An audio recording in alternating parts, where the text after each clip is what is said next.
himoyasiga yaqinlashyapti. Alisher Odilov to'pni o'zi saqlab turib ichkariga kross, xavfli vaziyat, zarbaga yetib bormadi. Qizilqum vakillari to'pni qaytarishdi, lekin to'laligicha emas. Bilolxon Toshmirzayev endi o'yin qanot orqali hujumni rivojlantirib ichkariga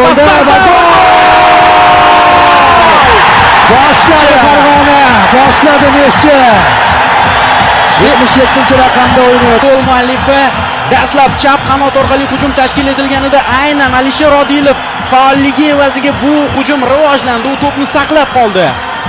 Ko'proq qanotda o'ynaydigan futbolchi golga aylantirishi bu Marcelo Bielsani ham ko'zini quvnatadigan holat. Mana bu uzatmaga qarang, o'lchab, chizib, nimadan sirkullari bilan to'g'rilab amalga oshirib berdi va eng yaxshi tomosha qilgan futbolchi bu yerda Ilhomjon Vahobov bo'ldi. 4-raqam. Uning oldidan to'p ko'z o'ngidan o'tib ketdi. Mana aylanib kelayotganini ham sezamiz. Bilinda Abdurashid mana oxirgi Qizilqum futbolchisidan o'tishi sezildimi? Uzatilma bo'layotgan paytda sezildi. Sal teparoq ketayotgandi-da. Ha, rostdan ham Sapchiti burdi o'zi. Geometrik uzatmani amalga oshirdi Bilolxon Toshmirzayev. Qizilqum himoyasi biroz passiv o'ynadi o'sha epizodda, lekin bu variant izlayapti. Boyan Sigirni topdi. Pas beradi, birga bir, ketdi. Endi nima bo'lar?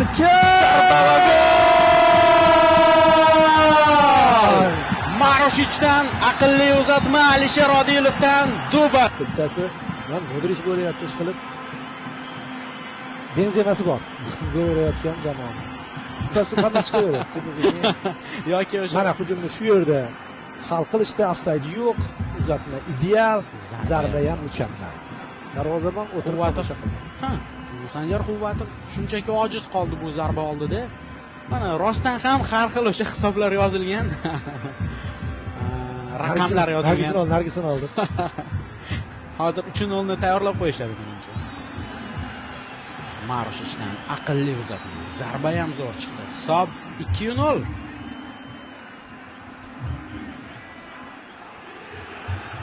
Yo'liga to'g'rilab berdi. Darvozabon ham yaqin burchakni yopib bo'lgan edi. Hammasi shuning uchun bo'lsa kerak. Juda qiyin bo'ladi mana bu nuqta va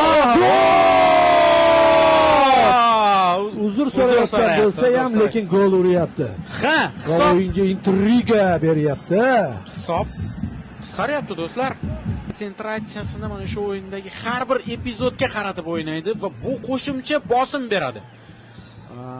Boya o'sha choyni damlab ekran qarshisiga o'tirgan Paxtakor muxlislari hali to'pni to'xtatib berishdi va Yo'ldoshev ajoyib pas. Alisher uzatma pas yomon chiqmadi. To'p o'tdi va juda ham xotirjam. Teginmaydigan assist bo'ldi. Juda ham xotirjam. Bu top darajada bo'ldi. Mana bitta ko'rib qo'yamiz shu joydagi kurash, to'p chiqib ketmagan edi. Oxirgacha Ibrohim Halil Yo'ldoshevning o'ynashi bugun o'yin masalasini hal qilyapti deb bemalol ayta olamiz. Alisher Odilovdan pas. Offside yo'q ekan. Chunki bu Xayrullo aka menimcha boshqa masala qo'lga to'p tegdi degan ma'noda e'tiroz bildirdi Qizilqum futbolchilari. Iskandarov esa juda ham xotirjam tarzda to'pni to'xtatdi, menimcha tegmagan. Qo'liga tegmagan. Boyaga hali qizil yoki sariq bo'ldi-ku, tepa oyog'i tekkan. Shunga o'xshash ekan. Mana bu plan ko'proq oydinlik kiritadi.